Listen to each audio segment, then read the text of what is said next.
경제 패권을 둘러싼 미국과 중국의 갈등이 격화되고 있습니다. 급기야는 반도체가 대국들의 뇌관이 된 형국인데요.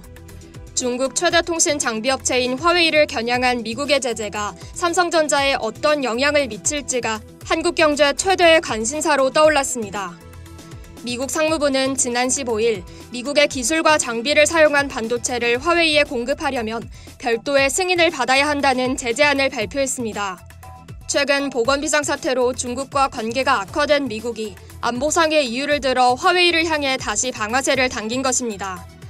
이번 제재로 삼성전자 반도체의 화웨이 매출 역시 일정 부분 타격이 불가피할 것으로 보입니다. 하지만 크게 우려할 상황은 아닌 듯합니다. 국내 업계와 시장 전문가들은 오히려 중장기적으로 삼성전자에 득이 될 수 있다는 전망을 잇따라 내놓고 있습니다. 이런 낙관론의 근거는 크게 두 가지입니다. 바로 풍선 효과와 반사이익입니다. 우선 풍선 효과를 살펴보겠습니다. 안기현 한국반도체산업협회 상무는 단기적으로는 마케팅 측면에서 불편함이 있을 수 있으나 수요가 변하는 게 아니라 수요처가 변하는 것이라고 진단했는데요. 화웨이 스마트폰 생산이 위축되면 당연히 다른 업체의 반도체 수요가 늘어나는 풍선 효과가 있다는 말입니다.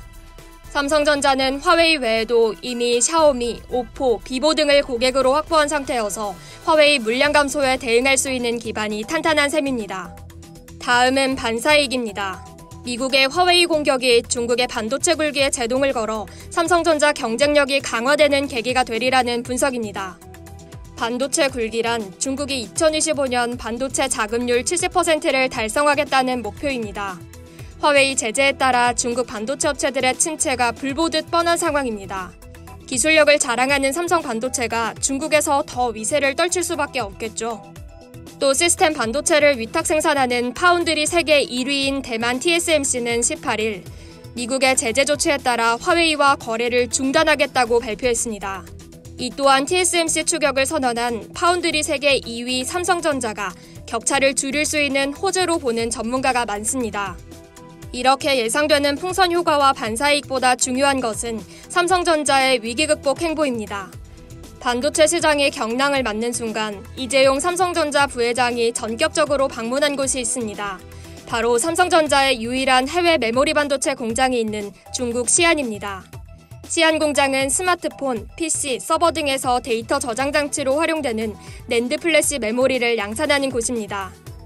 18일 이곳을 찾은 이 부회장은 임직원을 격려한 뒤 과거에 발목 잡히거나 현재 안주하면 미래는 없다. 새로운 성장 동력을 만들기 위해서는 다가오는 거대한 변화에 선제적으로 대비해야 한다. 시간이 없다. 때를 놓치면 안 된다고 강조했습니다. 이는 미국 인텔과 중국 업체들의 추격을 염두에 둔 발언으로 풀이됩니다. 기술력과 생산 능력에서 누구도 넘볼 수 없는 초격차를 달성하겠다는 의지를 이 부회장이 해외 사업장에서 직접 강조한 것입니다. 이 부회장은 지난해 7월 일본이 수출 규제 조치에 나서자 곧바로 일본 출장길에 오른 적도 있습니다. 화웨이는 이미 지난 1분기에 삼성전자의 5대 주요 매출처 목록에서 사라진 상태입니다. 2018년 2분기부터 리스트에 빠짐없이 올랐지만 이번에는 빠졌습니다. 보건 비상사태로 화웨이 스마트폰이 부진했던 것이 가장 큰 이유입니다.